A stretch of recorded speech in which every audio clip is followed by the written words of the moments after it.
Blowouts. Let's get into it. I've been in your waters.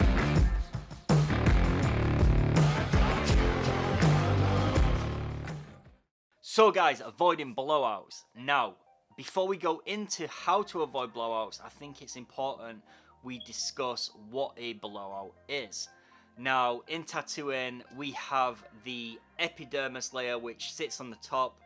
We have the dermis layer, and then we have the subcutaneous layers of the skin, which is like the fatter deposits.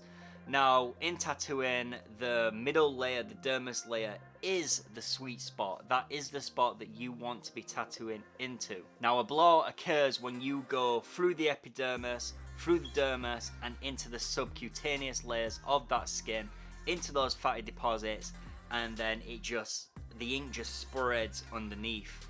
Sometimes these blowouts happen straight away. Sometimes these blowouts happen during healing.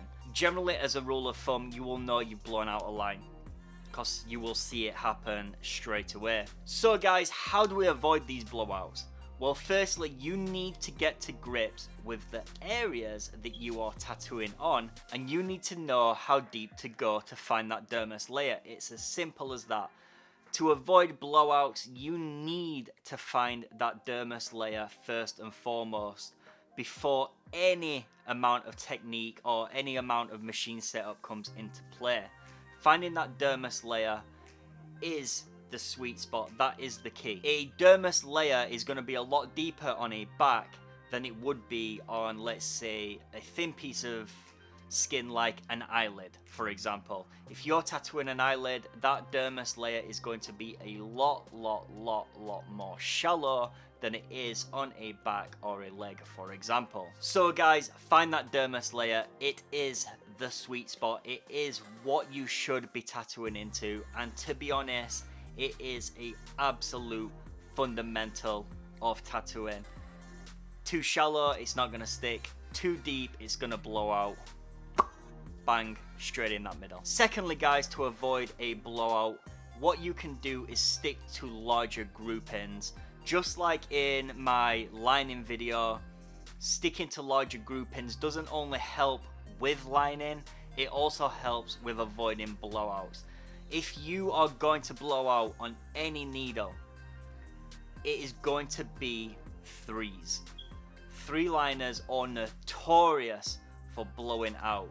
So you need to be extremely careful when it comes to those, and especially if you use singles. Now, if you are using three liners and singles and you are scared of blowing out, what you can do guys is you can run off the tube. Now, if you don't know what running off the tube is, brief explanation is you just set your needle depth to the tube that you can put the full tip on the skin, and you know you can't go any deeper because that tube is stopping you from pressing on and going any deeper with that needle. It is just a safety net guys if you are scared of blowouts.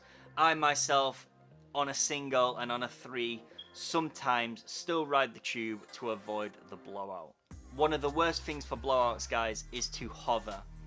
Now, by hovering, what I mean is working the tip of that needle and having quite a lot of needle hang so you can see where you're going a lot better, because it is harder to see when you are running off the tube rather than the tip of the needle. So a lot of people like to have a lot of needle hang so they can get a lot more precision and they can see where they're going, but while that's happening, what you are doing is hovering and you are pulling that line.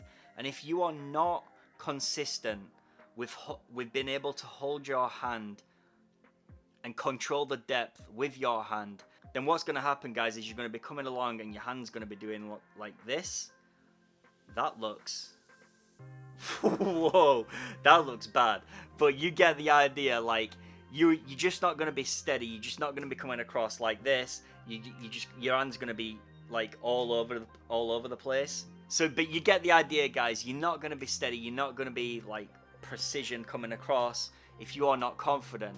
And while ever your hand is doing that guys, you are not going to be at a constant depth. You are going to be going like deeper, shallower, deeper, shallower, deeper, shallower. And it's at that point, guys, where you go deeper that you may go too deep into those subcutaneous layers and blow out everywhere. From my point of view, guys, I would rather go too shallow and have to reline something than go too deep, blow out everywhere, and then there's just nothing you can do about it apart from a cover up.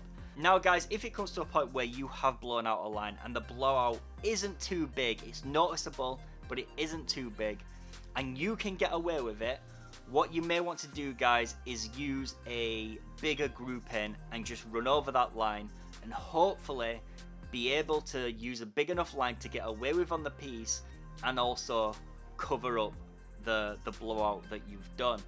Now, unfortunately, it could still be spreading.